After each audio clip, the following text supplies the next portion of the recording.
조갑제 TV 시청자 여러분 안녕하십니까. 2024년 12월 2일 오후 1시입니다. 윤석열 대통령은 개혁 독점 세력입니다. 개혁 이야기를 윤석열 대통령처럼 많이 하는 역대 대통령도 참 드물었습니다. 그런데 이 개혁이란 말은 너무 과격한 용어입니다. 그냥 뒤집어 엎는다는 겁니다. 가족을 완전히 뒤집어 버린다는 뜻입니다. 개혁은 개선이라고 해야 됩니다. 문명국가에서는 개혁할 게 별로 없어요. 조금씩 바로잡는 거, 점진적으로 신중하게, 그리고 과학과 법과 사실에 입각해서 이런 겸손한 자세를 가져야 성공하게 됩니다. 개혁한다고 해서 성공한 경우는 우리나라에서 그렇게 많지 않습니다. 그런데 윤석열 대통령은 개혁이라는 이야기를 하면서 꼭 거기에 반대하는 세력을 개혁 저항 세력이라고 부릅니다. 개혁 저항 세력이 누굽니까? 저 미국 사람입니까? 한국 사람 아닙니까? 다수 국민을 상대로 개혁 저항 세력이라고, 이건 그냥 침을 뱉는 겁니다. 개혁 저항 세력이라고 하면은 본인은 뭔가 혁신 세력으로 착각을 하고 우쭐을 하겠죠. 그러나 그걸 듣는 사람은, 국민들은 얼마나 기분이 나쁩니까? 개혁 저항 세력으로 국민들을 몰아가면서 한다는 개혁이 기껏 이 의료 사태입니다. 의료 사태는 출발점이 되는 2,000명 늘리기는 그게 근거가 없는 것으로 이미 밝혀졌습니다. 그걸 추진하는 과정에서 의사들을 설득하지도 않고 그냥 일방적 통보식으로 했습니다. 개혁을 하려면은 선진적 방법으로 해야 될 것 아닙니까?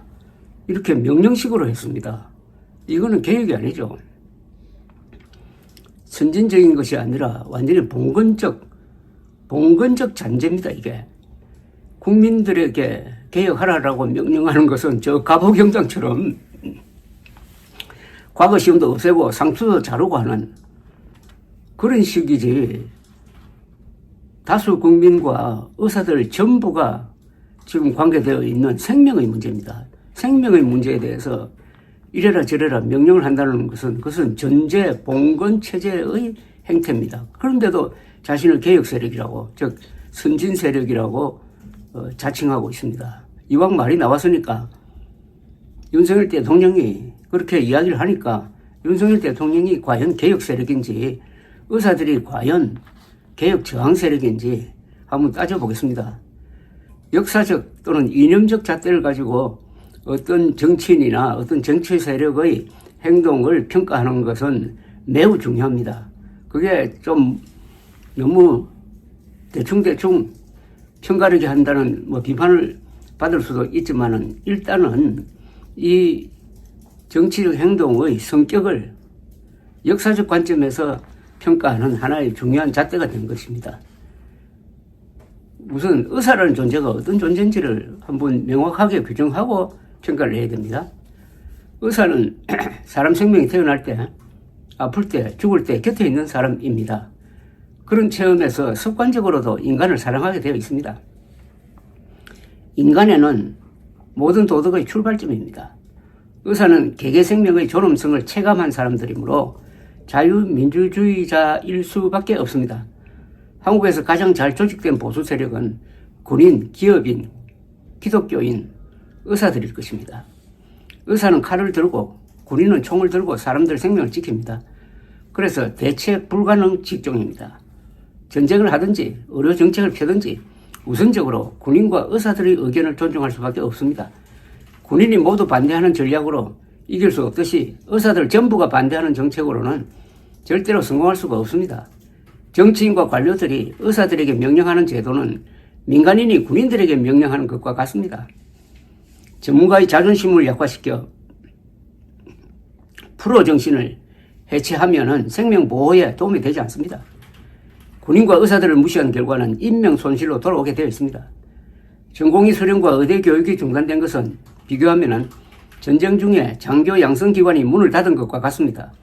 의료전선의 최전방인 응급실과 수술실의 파행으로 초과 사망이 지금 진행되고 있습니다. 민주당 김윤 의원은 지난 2월과 3월의 초과 사망자를 1,700명으로 추산했습니다. 주로 중증 응급 환자들입니다. 변호사가 없어도, 기자가 없어도, 관료가 없어도, 정치인이 없어도, 심지어 군인이 없어도 생명 유지엔 당장 지장이 없습니다. 농민도, 노예도, 상공업자도, 군인도, 종교인도, 지식인도 작당하여 반란, 혁명, 쿠데타, 정변을 일으켰지만 의사들이 그렇게 한 적은 인류 역사상 한 번도 없었습니다. 인명을 최고의 가치로 여기는 이들이기 때문일 것입니다. 의사는 첨단 과학 기술자입니다. 의료의 과학 발전의 정수가 다 모이게 되어 있습니다. 의사 적대시는 과학 붕괴나 두뇌 유출로 가게 되어 있습니다. 역사상 의사들을 조직적으로 탄압한 대표적 독재자는 스탈린입니다. 그는 죽을 때 의사들의 치료를 제대로 받지 못했고 러시아인의 지금 평균 수명은 거의 북한 수준입니다. 의사를 탄압한 결과 아니겠습니까?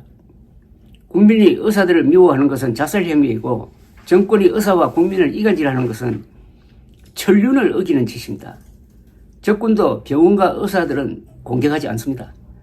그들도 포로가 될 경우 의사의 치료를 받아야 하기 때문입니다. 히포크라테스는 인생은 짧지만 의술은 영원하다고 했습니다. 생명을 다루는 의술은 최고 수준의 예술이란 이야기입니다. 종교인이 성직자라면 의사도 성직자입니다. 기자 선생님, 과장 선생님은 어색하지만 의사 선생님은 자연스러운 이유입니다. 한국인들의 삶에서 가장 극적인 문명 개화는 갑신정변 직후 미국 개신교 선교사들이 서양식 병원을 열고 성경을 한글로 번역하고 교회에서 처음으로 투표로 장로를 선출하는 한편 여자 학교를 만들면서 시작이 되었습니다. 의사와 의술은 새 문명 건설의 선봉이었습니다. 한국인 만들기의 저자 함재봉 박사는 이렇게 썼습니다. 급진개화를 꿈꾸며 정변을 일으켰다가 실패하면서 주살된 역적 우정국 총판 홍영식의 집이 미국 개신교의 본거지이자 조선 최초의 근대병원 광해원이 된다. 광해원은 1885년 4월 9일 20명의 외래 환자와 3명의 외과 수술 환자를 받으면서 개원한다. 갑신정변이 일어난 지 불과 4개월 만의 일이었다. 갑신정변 때 칼을 맞은 정권 실력자 민영익을 호러스 알렌 선교사, 의사이기가 있습니다. 선교사가 치료해 준 것이 계기가 되어 병원, 학교, 교회를 매개로 하는 친미 기독교파의 서양식 근대화가 시작된 것을 함재봉 박사는 신의 한 수라고 표현했습니다. 고종이 병원으로 쓰라고 준 집을 알렌이 인수하러 갔더니 그 바닥은 유혈이 낭자하고 약탈된 상태였다고 합니다. 139년 전 피바다 속에서 시작된 한국의 근대 의료는 친미 기독교 세력이 주도한 근대화의 길을 열었으며 기원전 5세기 그리스 사람 히포크라테스 이후 2500년간 축적된 서양 의술을 따라잡고 세계에서 가장 편리한 저비용 고효율의 한국 의료제도를 만드는 데 성공했으며 한국은 덕분에 세계 최장수국이 되었습니다. 작금의 의사들에 대한 윤석열 정권의 적대적 정책은 사실, 과학, 헌법 그리고 개인의 자유를 무시하고 진행되고 있다는 점에서 역사 발전의 측면에서는 수구 반동적이고 이에 대한 전공의와 의대생들의 저항은 민주화 투쟁의 측면이 있습니다. 진짜 개혁 저항 세력은 윤석열입니다. 윤석열 대통령과 그를 무조건 따르는 이 세력이 수구 반동 세력입니다. 감사합니다.